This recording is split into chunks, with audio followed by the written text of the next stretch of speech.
치료로 고생만 하다 죽고 싶지 않다. 어차피 죽을 거라면 병원보다 내 집에서 죽고 싶다. 항암 치료는 사기다. 의사들의 돈놀이에 놀아나지 마라. 암 전문의로 50년간 4만 명 이상의 암 환자를 진료한 곤도마코토는 말합니다. 암은 건드리는 순간 반드시 역습한다고 말이죠. 암을 치료해서 건강한 사람과 죽는 사람은 무엇이 다를까요? 왜 의학기술이 발달해도 암 사망률은 줄어들지 않을까요? 의사를 만나기 전 알아야 할 암 치료의 진실. 오늘 영상도 놓치면 안 될 알찬 내용으로 준비했습니다. 암 치료에 대한 의문과 궁금함이 있으셨다면 오늘 영상이 큰 도움이 되시리라 생각합니다. 암에 걸리지 않고 장수하는 30가지 습관. 지금 바로 시작하겠습니다. 얼마 전 나는 의사로 일하며 암은 묻어난 병이다. 마지막까지 정신도 또렷하고 몸도 비교적 움직일 수 있어서 평온하게 죽을 수 있다. 다만 치료를 하지 않았을 때의 이야기다라고 말해 큰 반향을 일으킨 바 있다. 나는 어차피 죽을 거라면 암보다 자연사를 권한다. 고령자들을 사후에 해부를 하면 거의 모든 사람에게서 암이 발견된다. 전립선암만 해도 80대 남성의 90%가 갖고 있다. 암을 눈치채지 못하고 오래 살다가 편하게 세상을 떠나는 사람도 부지기수로 많다. 암을 발견할 수 있는 검사를 받지 말아라. 암을 잊고 무시한다. 암 치료를 하지 않는다 등 지금부터 내가 말하는 30가지 습관은 가장 평온하게 장수하는 비결이기도 하다. 암을 일찍 발견할수록 고통만 받다 빨리 죽기 쉽다. 어른이 앓는 병은 대개 노화라는 자연현상으로 증상을 억제할 수는 있지만 완치는 거의 불가능하다. 그런데도 치료의 부작용과 후유증은 고통스럽고 심각하다. 암이나 병이 발견되어 치료로 고생만 하다 죽는 것은 딱 질색이다. 여러 근거를 바탕으로 자기 힘으로 생활하다 평온하게 눈 감을 수 있는 방법에 관해 이야기하고자 한다. 암을 치료해서 건강한 사람과 죽는 사람은 무엇이 다를까? 아무리 생각해도 이상하지 않은가? 암을 선고받고 똑같이 치료를 받았는데 어떤 사람은 건강하게 살고 또 어떤 사람은 전이로 사망한다. 겉으로는 똑같은 암인데 왜 운명이 갈릴까?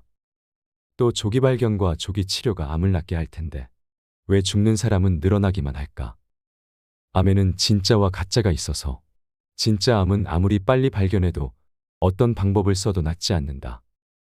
치료가 오히려 수명을 단축하기 때문이다.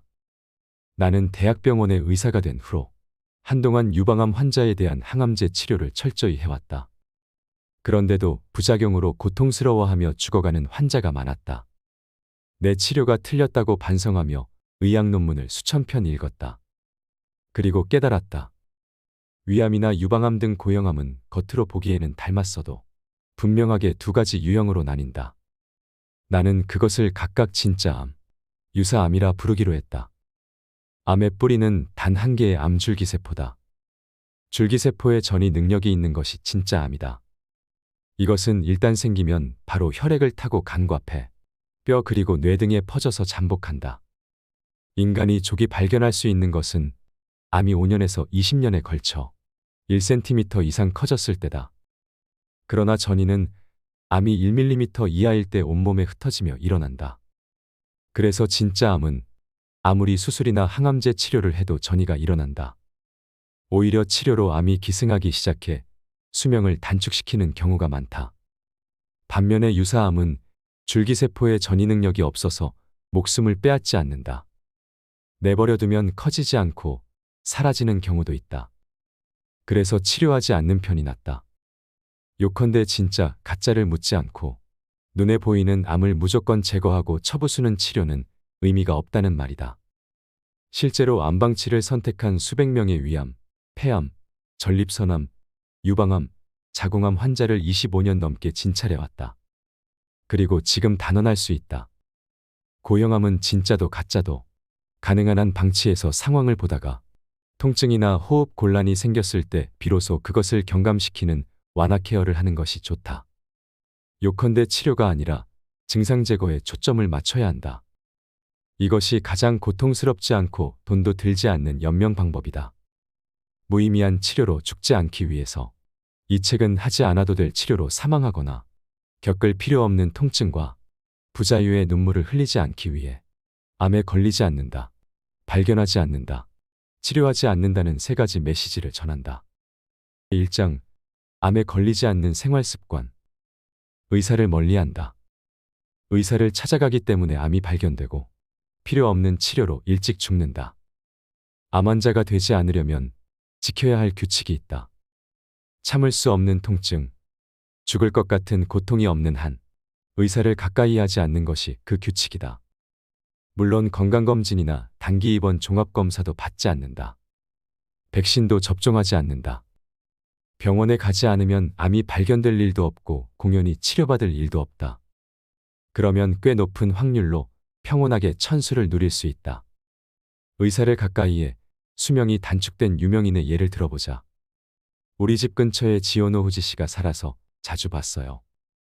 나의 세컨드 오피니언 외래를 찾아온 한 암 환자가 이렇게 말했다. 건강한 사람이었는데 수술하고 순식간에 수척해지더니 거짓말처럼 세상을 떠났잖아요.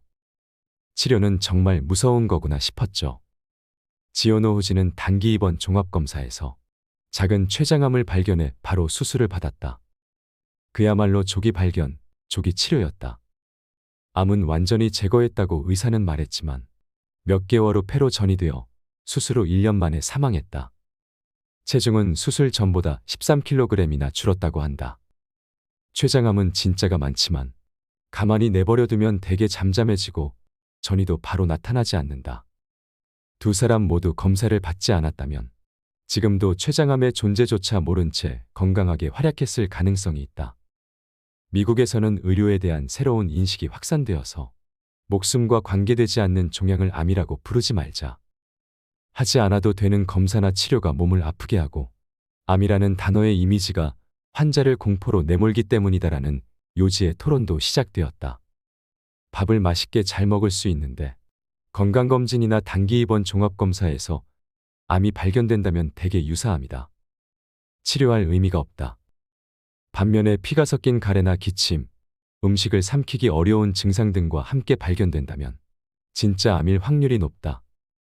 그때는 가능한 한 몸을 상하게 하지 않는 방사선이나 라디오파, 스텐트 등의 대처법을 찾는다. 만일 내가 앞으로 의사를 찾게 된다면 충치, 골절, 밖에서 큰 출혈이 일어나거나 심한 장폐색, 암이 위에 출구를 막았을 때 그곳을 피해 위와 장을 연결하는 바이패스 수술. 생각할 수 있는 경우는 이 정도다. 검사를 받지 않는다. 건강진단, 단기 입원 종합검사, 암검진으로 목숨을 구할 수는 없다. 50년 전보다 훨씬 많은 암이 발견되고 있지만 사망자 수는 줄지 않는다. 오히려 조금 늘었다. 수술이나 항암제 등의 조기 치료로 수명이 단축된 사람들 때문일 것이다. 기력도 있고 식사도 잘하는데 암검진 등에서 신경 쓰이는 그림자나 수치, 암이 발견되면 의사는 자세히 조사해보자. 작을 때 발견해서 행운이다. 당장 절제하자고 몰아댄다. 가령 전립선암의 생체검사의 경우 고관 사이로 여러 개의 바늘을 찔러 조직을 채취해서 세포를 조사하는데 그 후유증으로 입원하거나 사망하는 경우도 있다. 왜 암검진은 목숨을 구한다는 것을 증명하지 못할까? 세계의 여러 검진 자료를 조사했더니 암 사망률이 감소할지 모른다는 연구는 있어도 총 사망률이 감소한다는 것은 전혀 증명되지 않았다는 것이다. 세계 의료계는 큰 충격을 받았다. 암검진의 가장 큰 문제는 사소한 변화까지 암으로 의심해 정밀검사나 치료를 재촉한다는 점이다.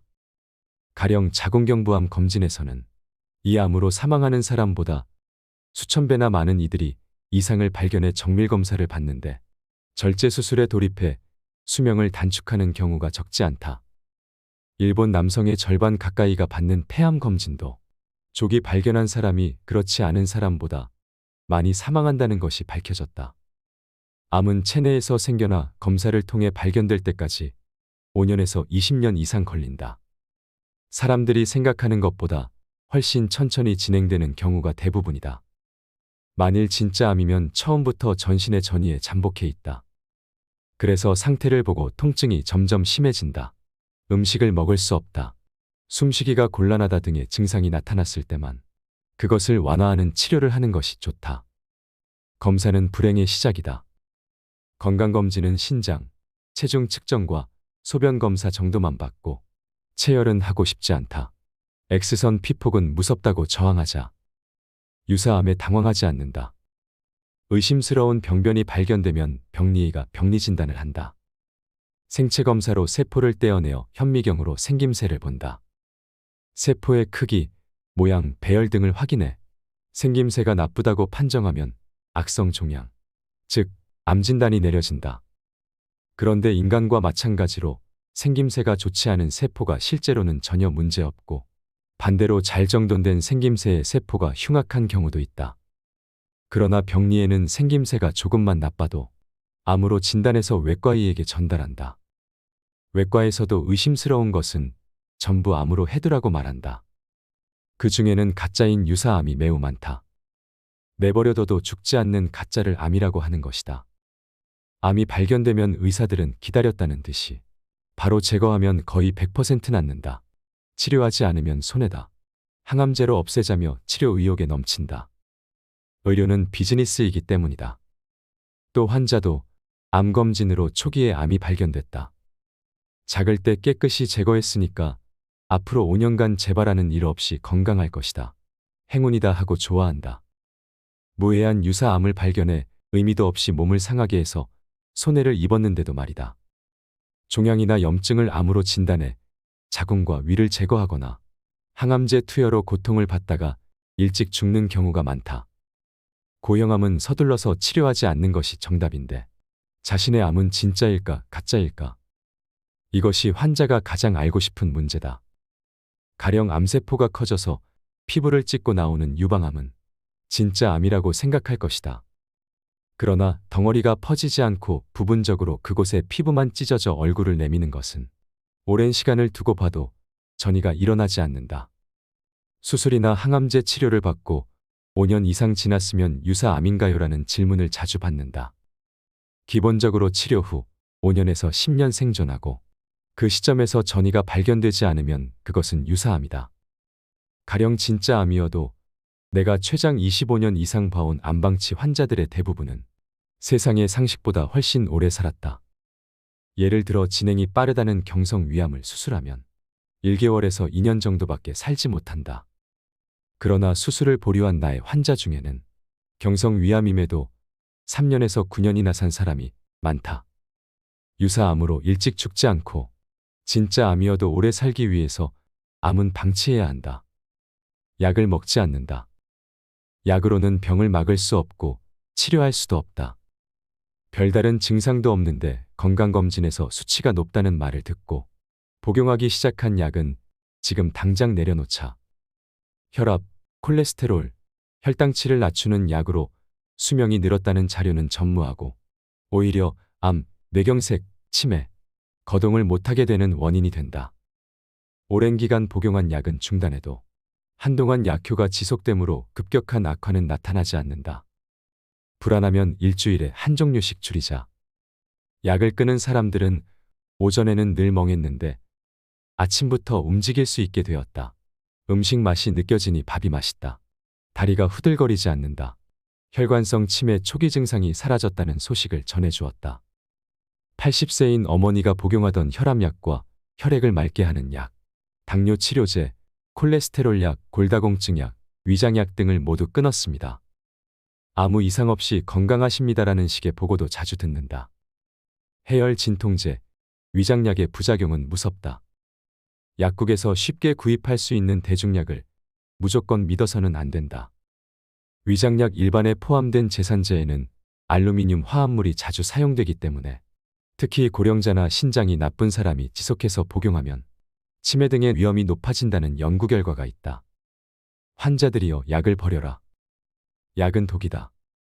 복용해도 병은 낫지 않는다. 이것이 전문가의 진심이다. 실제로 독약, 극약으로 지정된 약이 많고 발암성이 알려진 것도 적지 않다. 약으로 치료할 수 있는 것은 세균성 감염 정도다. 질병의 90%의 약은 수치만 떨어뜨리거나 증상을 잠시 완화하는 효과밖에 없다. 조금이라도 편해질 수 있으니까 고맙다고 해야 할까?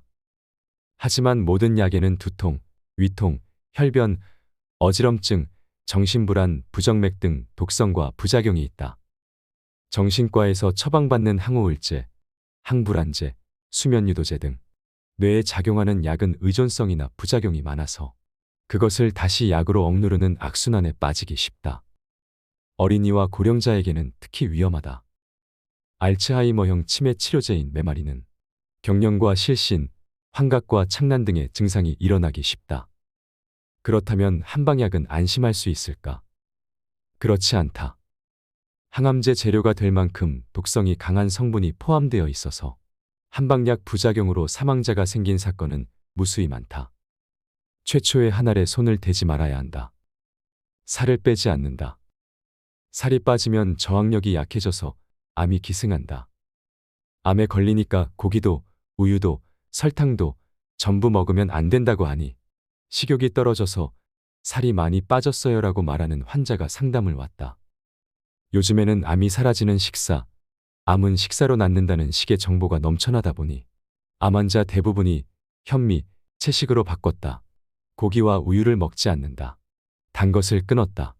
자주 단식한다. 당근 주스를 매일 듬뿍 마신다는 등 식단을 바꿔버린다. 이는 대부분 균형 잡힌 영양 섭취가 어렵거나 섭취 칼로리가 낮은 살이 빠지는 식사법이다. 살이 빠지면 암에 대한 저항력이 떨어진다. 암이 기승하지 않게 하고 체력도 떨어뜨리지 않기 위해서는 영양이 균형 잡힌 식사를 해야 한다. 암은 정상세포를 밀어내며 퍼지기 때문에 세포를 튼튼하게 유지하는 체력, 저항력을 키우는 것이 중요하다. 암이라고 진단을 받으면 조금 살을 찌워서 체력을 키우자. 현미, 채식 등의 살이 빠지는 식사요법은 수명을 단축시킨다. 고기, 기름, 설탕 등을 먹으면 암이 악화된다는 것은 근거 없는 헛소문이다. 가장 신경 써서 섭취해야 할 것은 세포를 만들고 복원하는 단백질이다. 그 중에서도 몸에 흡수되기 쉬운 동물성 단백질을 먼저 섭취하자. 체력을 만드는 지방도 중요하다. 식욕이 없을 때는 조금씩 몇 번에 나눠서 먹어보자. 그 중에서도 특히 추천하는 것이 저렴하고 손쉽게 구할 수 있는 완전식품 달걀이다. 달걀을 하루에 한 개만 먹으라고 하는 것은 잘못된 정보다. 매일 달걀 3개를 먹어서 117세까지 살았다. 이탈리아의 모라노 할머니가 생전에 밝힌 장수 비결이다. 시티피폭으로부터 도망친다. 원자력 발전소의 방사선이나 의료용 방사선이나 똑같이 위험하다. CT는 방사선의 일종인 X선을 360도 방향에서 몸에 조사해 단면을 촬영하는 검사법으로 피폭설량이 X선 검사의 수백 배에 이른다.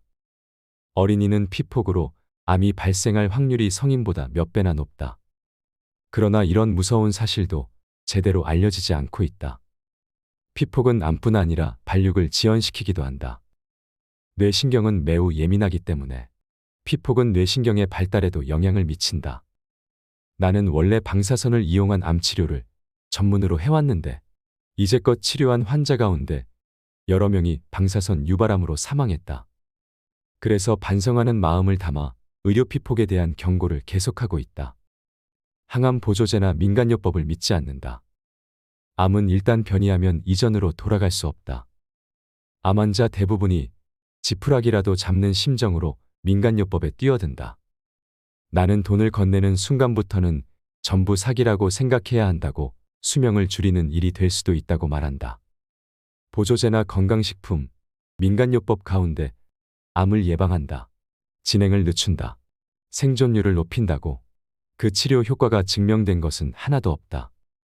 이와 관련해서는 국립암연구센터도 확실하게 못을 박았다.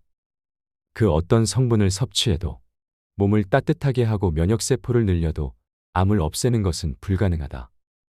예를 들어 몸에 좋은 성분이라는 베타카로틴과 비타민 C와 E는 한때 암을 예방한다고 불리던 기대주였다. 하지만 베타카로틴 보조제를 매일 복용한 사람은 그렇지 않은 사람보다 폐암 발병률이 높았다. 비타민 E 보조제는 전립선암 발생 위험을 높인다는 보고도 있다. 고농도 비타민 C링거도 세계적인 의학저널에 실린 실험 결과를 보면 효과가 없다는 것을 알 수 있다. 비타민 E 보조제는 전립선암 발생 위험을 높인다는 보고도 있다. 항산화 물질은 식품으로 적당히 섭취하는 것이 가장 좋다. 또한 상황버섯은 실험용 쥐를 대상으로 행한 암세포 실험에서 암 증식 억제력이 다른 버섯보다 높다는 연구 결과가 나왔다. 그로부터 40년간 암을 억제하는 기적의 버섯으로 불려왔는데 사람의 암에도 효과가 있는지 여부는 끝내 밝혀지지 않았다.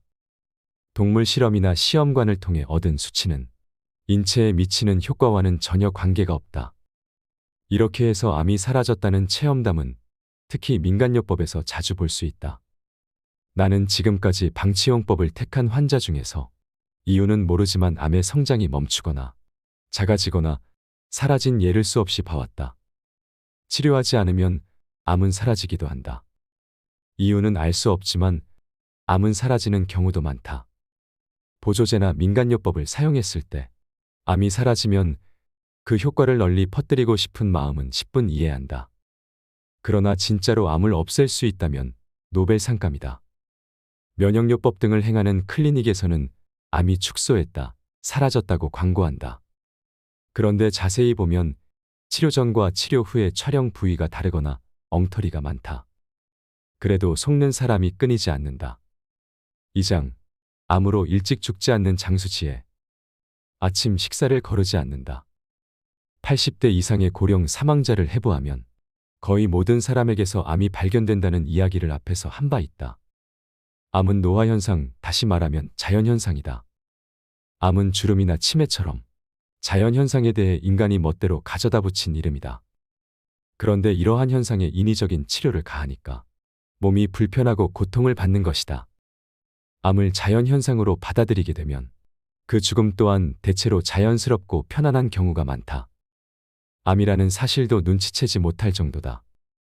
다만 영양 부족으로 정상세포가 약해지거나 오랜 시간 무리한 탓에 몸의 저항력이 떨어지면 암이 단번에 기승하여 수명을 단축할 수 있다. 아침 식사를 기점으로 몸의 리듬을 만들어라. 일어나서 아침 햇빛을 쐬고 식사를 한다. 이런 움직임만으로도 체내시계가 재설정되어 몸이 깨어나고 활동 준비가 갖춰진다. 우리 체내는 입에서 위, 장으로 이어지는 터널 구조로 되어 있다. 장에서는 입으로 섭취해 위에서 일부 분해된 음식이 내려와 다시 분해 흡수된다. 세균이나 바이러스 같은 외부의 적과 싸우는 것도 장의 중요한 역할로 체내 면역세포의 70%가 모여 있다. 장이 건강해서 염증 등의 문제가 없으면 영양이 제대로 흡수되고 병원체도 접근하지 못해서 건강하게 살 수 있다. 장내 환경 개선과 변비 완화를 위해 아침에 하기 좋은 몇 가지 습관을 추천한다. 첫째, 일어나자마자 따뜻한 물을 마신다. 내장이 따뜻해져서 대장이 원활하게 움직이고 변도 묽어진다. 여름에는 냉수도 괜찮다. 둘째, 화장실은 여유 있게 들어간다. 조금 일찍 일어나 여유를 갖고 화장실을 사용하면 장도 긴장하지 않아서 쾌변으로 이어진다. 셋째, 요구르트와 바나나로 장내 환경을 개선한다. 요구르트와 바나나는 맛도 좋고 장내 환경 개선에 효과가 높은 콤비다. 넷째, 복근 운동을 습관화한다. 운동을 통해 변을 밀어내는 복근을 단련한다. 계단 오르내리기도 좋은 복근 운동이므로 가능한 한 계단을 이용하자. 다섯째, 땀이 날 정도로 전신 운동을 한다. 출퇴근할 때 한 정거장 정도의 거리를 빠른 속도로 걷는 것도 장활동에 도움이 된다. 7시간 숙면을 취한다. 수면 부족은 몸의 리듬을 무너뜨려 암을 부른다. 6시간 이하의 수면은 유방암을 일으킬 위험이 크다. 또 미국 하버드 대학 연구팀은 수면 중에 분비되는 호르몬인 멜라토닌이 전립선암의 발병을 억제한다고 발표했다. 수면 중에는 성장 호르몬도 분비된다. 낮 동안의 활동으로 세포가 손상된 몸을 회복시켜주는 호르몬이다. 수면 부족이 이어지면 피로가 쌓여 감기에 쉽게 걸리거나 피부 트러블과 탈모가 심해진다.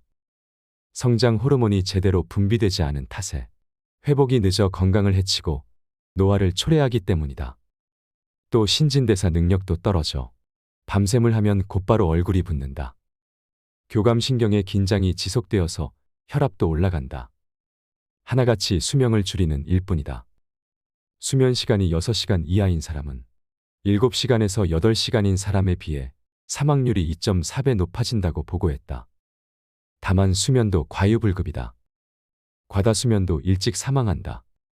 수면 시간이 9시간인 사람의 사망률은 남성이 17%, 여성이 23%나 높았다. 잠드는데 어려움을 겪는다면 먼저 따뜻한 물로 샤워를 한 후 가볍게 스트레칭을 하자. 체온이 올라간 상태에서 내려가거나 적당한 피로감이 있을 때 뇌도 긴장을 풀고 편안히 잠들 수 있다. 수면 유도제나 술에 의존하지 말고 자연스럽게 잘 수 있는 방법을 고민해보자. 염분 섭취를 줄이지 않는다. 소금과 암, 소금과 고혈압은 관계없다. 암 사망률이 일본에서 가장 낮은 나가노현 주민은 짠 음식을 좋아한다. 건강을 생각한다면 맛 자체보다는 염분을 줄이고 싱겁게 먹는 것이 중요하다고 생각하는 사람이 많다. 혀에 닿는 순간 맛있다고 느껴지는 적당히 짠맛이 몸에 가장 좋은데도 말이다. 사실은 염분이 부족한 사람이 더 일찍 죽는다. 영국에서는 소금과 위암에 관해 전 세계 여러 나라 사람과 동물을 포함해 조사 및 실험한 자료를 90세 건이나 분석한 논문이 발표되었다. 결론을 말하자면 소금은 무죄였다. 소금이 체내에서 발암물질이 된다는 것을 보여주는 증거는 없다. 권위 있는 의학 저널에도 소금과 고혈압에 대한 상식을 뒤집는 논문이 실렸다. 세계 여러 나라의 남녀 13만 명 이상을 대상으로 염분 섭취량을 측정해 추적조사한 결과 하루에 염분을 10g에서 12g 섭취하는 사람들이 가장 오래 살았다.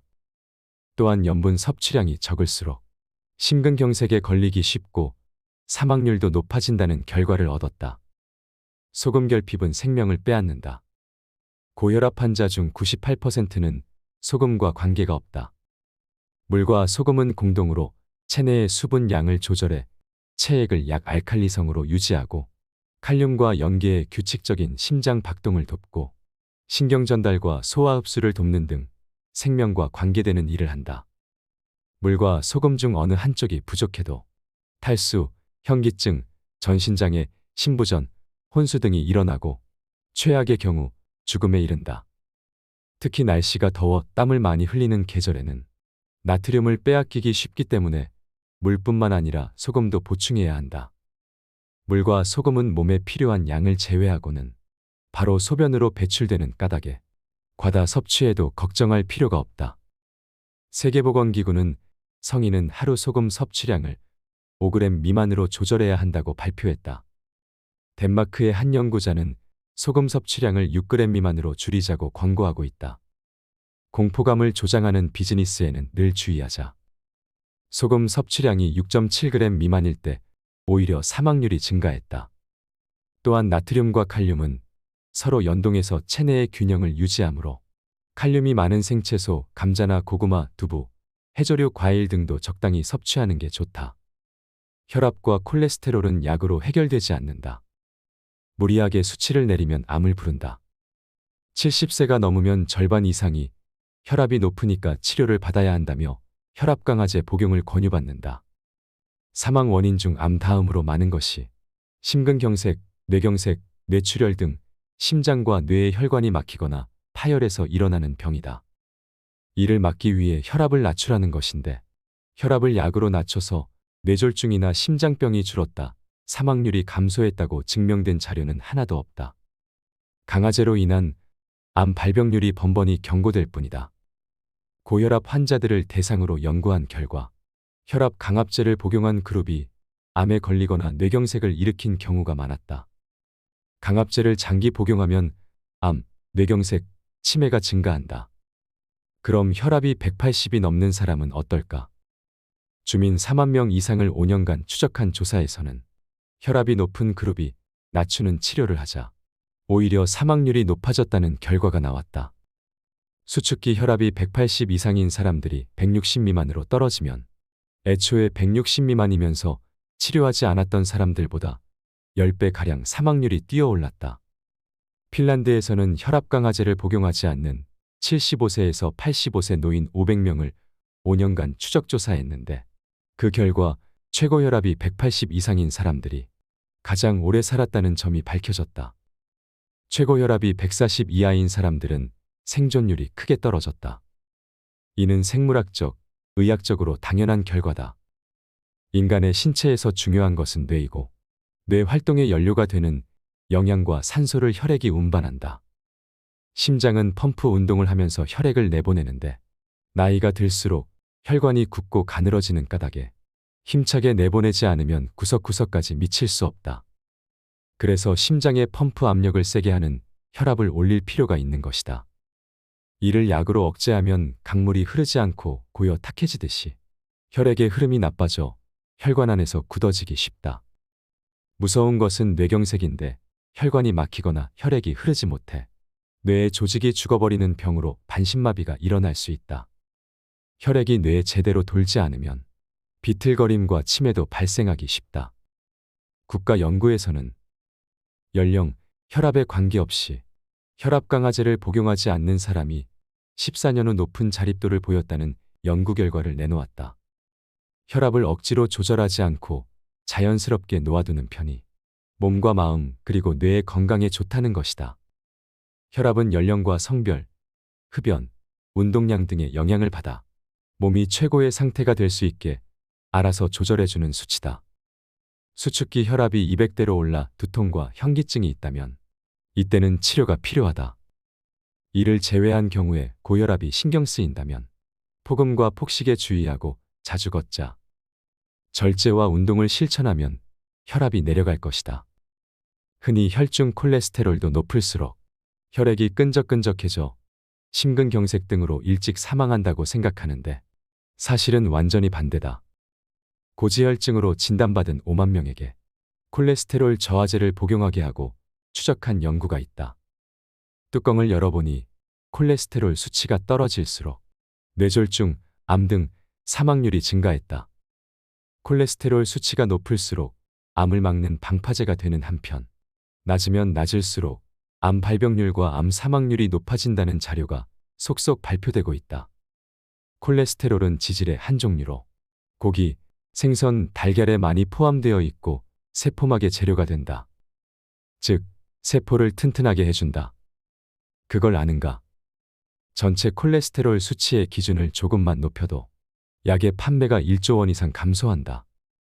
이에 어떤 방법을 써서라도 약을 팔고 싶은 제약업계는 고육책을 생각해낸다. 전체 콜레스테롤을 진단 기준으로부터 떼어내어 좋은 콜레스테롤, 나쁜 콜레스테롤로 나눈 후 나쁜 콜레스테롤의 수치를 문제 삼는 것이다. 실로 독특한 발상인데 수만 명 단위로 행한 추적조사에서 나쁜 콜레스테롤로 불리는 LDL 콜레스테롤 수치도 낮으면 사망률이 올라가고 높을수록 사망률이 내려간다는 결과가 나왔다. 여성은 폐경을 하면 콜레스테롤 수치가 급상승하는데 이는 여성 호르몬의 감소에 의한 생리현상으로 건강하다는 증거다. 약을 복용할 필요는 전혀 없다. 건강하다면 혈당치는 신경 쓰지 않는다. 혈당치를 약으로 떨어뜨리면 사망자가 증가한다. 혈압이나 콜레스테롤 수치와 마찬가지로 고혈당 진단 기준치도 부당하리만치 낮게 정해져 있다. 건강하게 생활하고 있다면 고혈당은 신경 쓰지 않아도 된다. 당뇨병의 90% 이상은 당질과 지방의 과다 섭취와 노화에 의한 2형 당뇨병이다. 자각 증상이 없는 건강한 사람이 대부분으로 치료는 유해하다. 특유의 망막증이나 신장병, 신경장애가 일어나 다리를 절단해야 할 수도 있다고 의사는 협박하겠지만 당황하지 않아도 된다. 오히려 약으로 지나치게 혈당치를 떨어뜨리면 휘청거리다 넘어져서 거동도 못하고 누워 지내게 될 수 있다. 정신을 잃고 쓰러지는 등 목숨과 관계되므로 위험하다는 사실을 알아야 한다. 혈당치를 내릴수록 사망하기 쉽다. 이유는 우선 저혈당 발작에 있다. 뇌세포의 연료인 포도당의 공급이 끊어지면 순식간에 뇌 기능이 정지해 실신에서 뇌사 상태를 거쳐 사망에 이른다. 특히 인슐린은 저혈당 상태가 되기 쉽고 그만큼 사망 위험성도 높다. 혈액 중의 인슐린 과잉이 암 유발에 관계한다는 보고도 여럿 있다. 두 번째로 낙상 위험이다. 혈당치를 엄격하게 낮출수록 낙상률이 높아져 골절 상태에서 치료가 잘 되지 않아 끝내는 거동을 하지 못하고 누워만 지내는 악순환이 일어난다. 세 번째로 약의 부작용이다. 당뇨병 치료제 가운데 가장 많이 팔리는 자누비아만 해도 수많은 부작용이 따른다. 치료 목적이라고 해도 약과 인슐린은 최대한 피하도록 하자. 열을 내리지 않는다.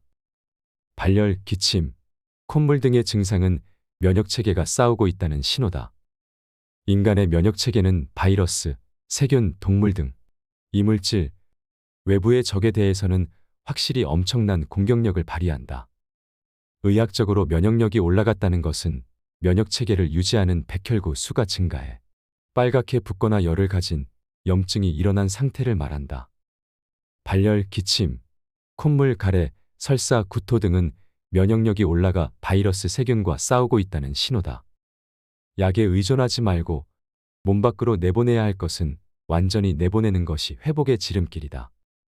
반면에 암은 자신의 세포가 변이해서 자란 자기 자신이므로 바이러스나 세균을 없애는 면역력으로는 해결할 수 없다. 오히려 염증이 오래 지속되면 암이 발생할 위험이 높아진다. 외부의 적과 싸우는 면역력에 대해서 알아보자. 우리는 조금만 열이 나거나 기침이 나고 설사를 하면 서둘러 의사에게 달려가 약을 처방받는다. 그러고는 해열제나 기침약, 지사제에 의존한다. 이는 애써 행동을 개시한 자신의 면역력을 망치는 일이 된다는 사실을 아는가? 바이러스가 외부에서 침입하면 몸은 적과 싸우는 백혈구가 활동할 수 있도록 하기 위해 먼저 체온을 높인다. 그런데 약을 먹어서 다시 체온을 떨어뜨리면 바이러스는 체내에 오래 머물며 퍼져나간다. 일시적으로는 편해져도 다시 도져서 며칠이 지나도 감기가 떨어지지 않는다. 실제로 바이러스 감염으로 발열시킨 토끼에게 해열제를 사용하면 사용하지 않은 그룹에 비해 바이러스의 양이 100배나 늘었고 사망률도 높았다. 사람을 대상으로 한 여러 조사에서도 연령과 상관없이 감기에 해열제를 사용하면 회복이 며칠 늦어졌다. 자력으로 열이 떨어지면 몸 상태도 가뿐하게 돌아오고 자신감이 붙는다. 열이 나고 병이 치료될 때마다 인간은 튼튼해진다. 뇌질환이 되는 것은 해열제가 원인이므로 주의하자. 기침이나 목이 붓는 것도 몸이 바이러스와 싸우고 있다는 신호이므로 막아서는 안 된다. 또 구토나 설사도 세균, 동물을 한시라도 빨리 몰아내려는 반사작용이다. 나와야 할 것은 완전히 내보내는 것이 면역력을 높이는 지름길이다. 모든 일에 과하게 파고들지 않는다. 예를 들어 무리하게 체중을 감량하면 정상세포가 약해져 암에 걸리기 쉽다. 격렬한 운동을 하면 면역력이 떨어지고 혈관도 막히기 쉽다. 추운 욕실에서 욕조의 뜨거운 물에 몸을 담그면 심할 경우 뇌졸중과 심근경색을 일으킨다. 어떤 일이건 과하게 파고들면 몸에 부담을 주게 되며 결국 수명에도 영향을 미친다. 나도 평소에 체중이 많이 빠지거나 늘지 않도록 주의한다. 체중계에 의존하기보다는 바지벨트가 꽉 끼면 식사량을 조금 줄이고 몸을 움직여야겠다고 의식한다. 근력을 키운다. 걸을 수 없게 된다면 인간으로서 끝이다. 폐영증후군이나 운동부족증이라는 것이 있다. 가만히 있으면 몸도 뇌도 순식간에 쇠약해져 거동할 수 없게 되는 것이다. 그러나 움직이려는 노력을 하면 몸은 상당히 적극적으로 반응해준다. 몸의 여러 기관을 움직이는 것은 근육이고 심장도 근육덩어리이기 때문에 체력은 곧 근력이다. 근육을 단련하고 늘릴수록 체력이 붙어서 질병 예방을 기대할 수 있다. 운동을 해서 근력이 생기면 뇌의 혈액순환이 증가해 뇌내 신경세포도 늘어난다. 또 기억을 관장하는 해마도 커진다. 그 결과 기억력과 판단력이 높아지고 의욕이 생겨 우울증과 치매를 예방할 수 있다는 자료도 많이 보고되었다.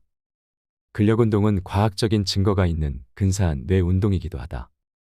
우리 몸의 근육 가운데 60-70%는 하체에 모여 있다. 따라서 하체를 중심으로 운동하면 되는데 힘든 근력 운동은 필요 없다. 가장 좋은 것은 걷기다. 실내 운동을 한다면 테이블을 살짝 잡고 하는 가벼운 스쿼트, 한발 서기를 1분 전후로 번갈아 반복하는 플라밍고 운동, 발끝으로 서기 등이 효과적이다. 근육은 사용하지 않으면 쉽게 줄어들기에 매일 조금씩 저축할 필요가 있다. 3장. 암 치료로 살해당하지 않는 병원 대처 방법.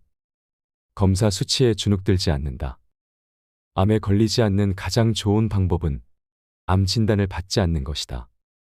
만일 암 진단을 받아서 암이 의심된다거나 정밀 검사를 하자는 말을 듣는다면 그 순간 바로 잊어버리자. 잊을 수 없다고 하더라도 절대 주눅들지 않는 게 중요하다. 남성에게 가장 많은 전립선암을 예로 들어보자. 종양표지자의 전립선 특이항원이 기준치 4를 넘으면 전립선암이 의심된다고 하는데 이 수치가 전혀 믿을 수 없다. 치료하지 않고 방치한 채 정기적으로 측정하면 수치는 조금 오르거나 떨어지면서 완만하게 상승하는 경우가 많다. 하지만 200을 넘어도 아무 일도 일어나지 않기 때문에 검사를 통해 발견한 암은 90% 이상이 유사암이라는 결론에 이르렀다. 가장 큰 문제는 이 수치에 휘둘려서 전립선암을 발견하고 치료해도 수명이 연장되지 않는다는 것이다. 확실한 증거도 없이 수술과 항암제 치료에 돌입하면 비참해진다. 전립선을 제거할 때 대부분의 환자가 성기능 불능이 되곤 한다. 그렇게 되면 요실금도 자주 일어난다. 항암제 치료로 일찍 사망하는 사람도 많다. 표준 치료를 믿지 않는다. 표준 치료는 이것저것 전부 하는 치료다. 그런데 이 표준은 상당히 엉터리다. 학술적으로 옳다는 증거는 없다. 암 치료는 의료 비즈니스의 기둥이다. 환자에게 가능한 한 많은 검사와 치료를 받게 해서 돈을 쓰게 해야 한다. 수술에는 대개 항암제 치료가 따라붙는 게 그 한계다. 학회가 표준 치료의 근거로 삼는 자료도 허점투성이다. 예를 들어 폐암처럼 덩어리를 만드는 암에는 항암제가 효과적이라고 말하는 해외 논문을 읽고 발견한 법칙이 있다.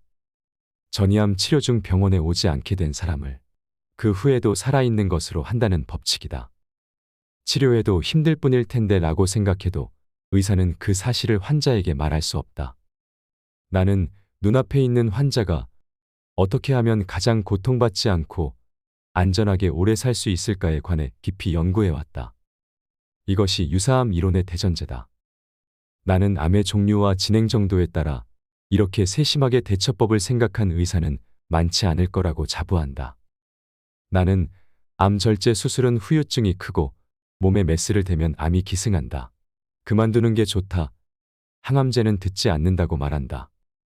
이 내용을 그대로 일반 병원에서 전한다면 치료를 바라는 환자가 크게 줄어서 병원을 유지할 수 없게 될 것이다. 그래서 의사는 이 수술을 해도 환자는 여전히 고통받을 뿐이다. 이렇게 항암제를 사용하면 금방 죽을지도 모른다고 생각해도 아무 말도 하지 않을 뿐더러 할 수도 없다. 그 결과 많은 환자가 수술 후유증과 항암제 독성으로 고통을 받아 암이 아니라 암의 표준 치료 때문에 목숨을 잃는다. 암이 무서운 게 아니라 암 치료가 무섭다. 암을 잘라내지 않는다. 그렇게 건강했던 사람이 수술하고 순식간에 죽어버렸다는 이야기는 또 그런 일이 생겼구나 하는 생각이 들 만큼 자주 듣곤 한다. 몸에 메스를 대는 것은 큰 상처를 남기는 일이다. 마취 사고, 대출혈이나 집도 실수, 후유증의 통증과 마비 등 위험은 셀 수 없을 만큼 많고 시간과 돈 그리고 생활의 질적인 측면에서 입는 손실도 크다. 그런 위험을 무릅쓰면서 수술하는 이점이 있을까? 과연 연명에 도움이 될까? 이 부분을 잘 생각해야 한다. 수술하면 전이하기 쉽다는 것은 의학계에서는 옛날부터 지적되던 내용이다. 그 원인은 크게 두 가지다. 암을 수술로 제거하면 통제가 되지 않아 전이암의 증대 속도가 올라가고 전이가 발견되는 것도 빨라진다. 다른 하나는 메스로 절개한 상처에 암세포가 몰려와서 암이 기승하게 되기 때문이다. 즉 증대와 전이 속도를 앞당길 위험이 높아진다. 종종 암을 전부 제거했다고 발표한 유명인이 금세 또 재발 소식을 알리는 경우가 있다. 전이성 암에서는 혈액 중에 암세포가 떠 있어서 수술로 혈관이 찢어지면 암세포가 흘러나와 손상된 조직에 착상하기 때문이다. 또 메스로 상처를 입은 부분에서는 백혈구 등에서 정상 조직의 복원을 활발히 하는 물질이 분비되어 그 물질이 암도 성장시키게 된다. 결국 지금 거기에 있는 암을 제거하더라도 수명은 줄어들 뿐이다. 의사가 하라는 대로 하지 않는다. 죽기 전에 치료를 거부해야 했다고 후회하지 말자. 의사가 하라는 대로 하며 함부로 목숨을 맡기는 것은 매우 위험하다. 또 의료도 비즈니스라서 치료해야 이익이다. 의사는 상황을 지켜봅시다라는 말은 잘하지 않는다.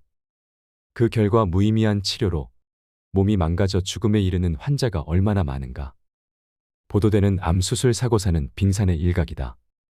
대학병원에서는 터무니없는 의료사고가 자주 일어난다. 의학부 부속병원에서 간장 절제 수술을 받은 암 환자 8명이 사망한 사건이 있다. 전부 한 명의 외과 의사가 집도했다는 점이 밝혀졌다. 이것은 빙산의 일각이다. 의료사고가 일어나는 원인 중엔 먼저 의사의 능력 부족이라는 개인의 문제가 있다. 그리고 의사의 능력이나 치료를 확인하고 관리하는 기관이 없다는 조직의 문제가 있다. 대학병원에는 젊은 수련회나 연구에 내몰려 현장 경험이 적은 의사가 많다. 한편 수술 등의 치료 건수가 많을수록 학회 내에서의 지위가 올라가고 병원 홍보도 된다. 그래서 터무니없는 치료가 횡행하기 쉽다. 대부분의 외과인은 실력이 미숙해도 위험률이 높은 어려운 수술에 도전하고 싶어 한다. 의사의 으름장에 겁먹지 않는다. 암은 목숨과 관계되는 병이라서 으름장도 과격하다.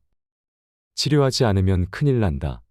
수술하지 않으면 장폐색으로 대굴대굴 뒹굴 만큼 아프다. 항암제로 없애지 않으면 암이 폭발적으로 늘어난다 등등. 의사의 으름장의 질에 겁먹지 않고 후회하지 않을 의료진을 찾으려면 나름대로 폭넓게 정보를 수집하고 자신의 머리로 생각해 스스로 판단할 수 있어야 한다. 병원에서 살해당하지 않기 위한 7가지 매뉴얼을 정리했다. 첫째, 치료의 부정적인 면까지 포함해 스스로 부지런히 폭넓은 정보를 수집한다. 둘째, 인사하지 않는 의사, 환자의 얼굴을 보지 않는 의사, 깔보는 의사로부터 도망친다. 셋째, 갑자기 5종류 이상의 약을 처방하는 의사로부터 도망친다. 넷째, 의사의 유도에 말려들지 말고 설명을 곧이곧대로 믿지 않는다. 다섯째, 의사에게는 꺼리지 말고 질문한다. 여섯째, 수술 후유증, 약물 부작용, 치료 후 생존율과 그 근거를 자세히 묻는다. 일곱째, 여러 의사의 소견을 듣되 검사 자료와 X선, CT 영상은 환자의 것이므로 당당히 요구한다. 의사가 겁을 주어도 의연히 맞서자. 자기 몸의 목소리도 잘 들어서 치료를 하지 않는다. 중단한다는 선택지까지 포함해 검토하자. 시한부라는 말에 휘둘리지 않는다.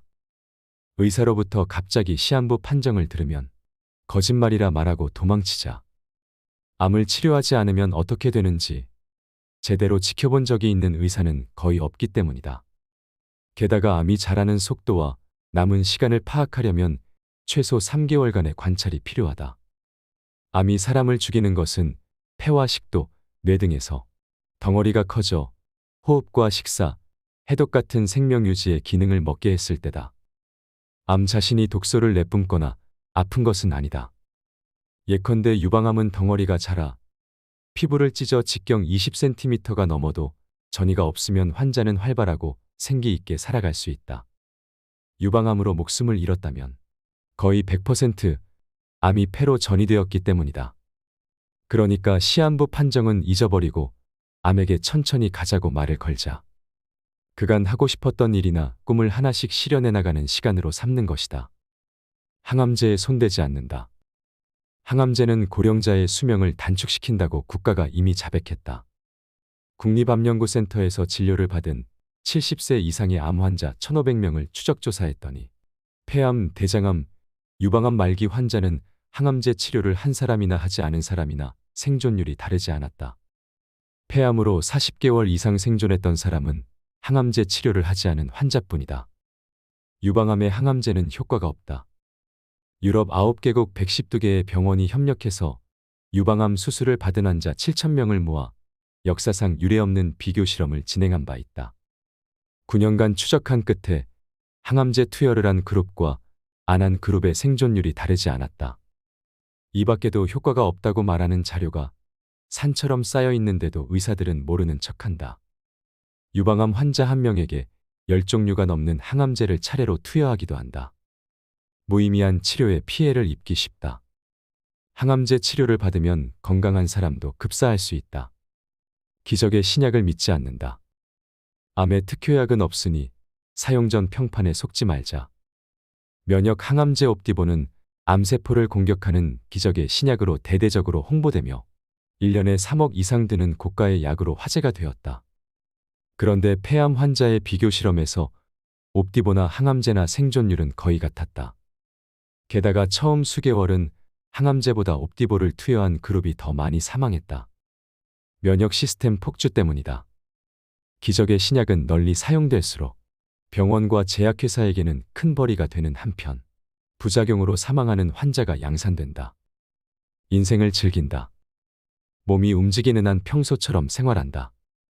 무리한 암치료를 하지 않고 자신이 좋아하는 대로 살면 마지막까지 거동도 자유롭고 이야기도 나눌 수 있다. 그러다 편안히 숨을 거두는 사람이 매우 많다. 암치료를 중단하고 집으로 돌아간 환자들을 찍은 사진들을 보면 사망하기 전날 침대에서 가족들에게 둘러싸여 손가락으로 승리의 V자를 표시하는 등 모두 죽음 직전에도 밝고 명랑하게 웃고 있었다. 암에 얽매이지 말고 한 번뿐인 인생 나답게 살자. 자연사를 목표로 한다. 힘든 치료로 누워 지내는 시간을 늘리기보다 가능한 한 좋아하는 일을 하며 자연스럽게 죽고 싶다. 마지막까지 있던 곳에서 지내고 싶다고 바라는 사람이 많다. 여러 설문조사에서도 연명 치료를 바라지 않는다는 사람이 90% 전후인 경우가 많다. 노쇠 사는 곳 자연사이며 가장 편하게 인생을 마무리하는 방법이기 때문에 이런 경향은 바람직하다. 자연사의 꿈을 이루려면 병명을 남기지 말아야 한다. 지금까지 나눈 내용의 복습을 겸해 거듭 말하는데 어지간히 아프지 않은 한 의사에게 가지 않는다. 검사를 받지 않는다는 생각이 중요하다. 만일 병이 발견되었어도 가능한 한 치료를 받지 않는다. 약을 복용하지 않는다는 마음가짐이 필요하다. 가령 암이라면 통증과 호흡곤란이 있을 때 비로소 그것을 누그러뜨리는 완화 케어만 하는 것이 가장 편하게 오래 살 수 있는 방법이다. 일상생활은 가능한 한 자기 힘으로 하고 몸을 자주 움직이자. 건강하게 오래 유지하려면 하체와 입과 뇌를 자주 움직이고 좋아하는 일을 하면서 누군가에게 도움을 주는 것이 가장 좋다. 평생 지속할 수 있는 일이 있으면 몸과 마음과 뇌가 균형 있게 나이 들어갈 것이다. 연명 치료를 하지 않으면 아무것도 삼킬 수 없게 되면서부터 차츰 의식이 희미해지고 대개 1에서 2주일 안에 사망에 이른다. 건강한 사람이 먹고 싶은 음식을 먹지 못해서 죽는 아사는 비참한 일이지만 몸이 죽을 때를 맞이해 쇠약해져서 먹거나 마시려 해도 무리일 때는 평온하게 숨을 거둘 수 있다. 기아 상태의 뇌에서는 뇌내의 물질이 분비되어 기분이 좋아지고 탈수에 의해 혈액이 줄어들어 의식이 희미해진다. 즉, 죽음은 기분 좋게 깜빡 조는 사이에 이루어지는 이 세상에서 저 세상으로의 이행이다. 사람은 모두 죽음이라는 목적지를 향해 나아가는 연약한 존재다. 그 최종 목적지는 멀리 있지 않다. 어느 날 갑자기 바로 눈앞에 다가올지도 모른다. 누가 먼저 갈지도 알 수 없다. 그래서 숨 쉬고 있는 지금이 아름답다. 오늘 하루를 소중히 살자. 그리고 자신에게, 가족에게 인생의 마지막이 어떤 모습일 때 행복할지 건강할 때부터 미리 생각해두자. 의사에게 살해당하지 않는 47가지 방법의 저자인 곤도 마코토는 공포를 조장하여 치료를 이룩하는 의료 비즈니스의 컨베이어 벨트에서 당장 내려오라고 말합니다. 하지만 이제 우리는 알고 있습니다. 검사 수치에 주눅들지 않고 표준 치료를 믿지 않고 암을 잘라내지 않고 기적의 신약을 믿지 않아야 한다는 것을 말이죠. 곤도 마코토의 암 치료에 대한 솔직한 고백과 거침없는 충고가 얼마나 와닿으시나요? 우리는 현대의학이 놓치고 있는 암 치료의 맹점에 대해 생각해 보아야 합니다. 암 환자를 가족으로 둔 사람이나 병간호 중인 사람들, 암 진단을 받고 치료 중인 환자나 치료를 중단한 환자뿐 아니라 건강에 관심 있는 모든 사람들에게 도움이 되는 영상이었길 바랍니다. 이상으로 인생 철학이었습니다. 철학이 있는 당신의 삶을 응원합니다.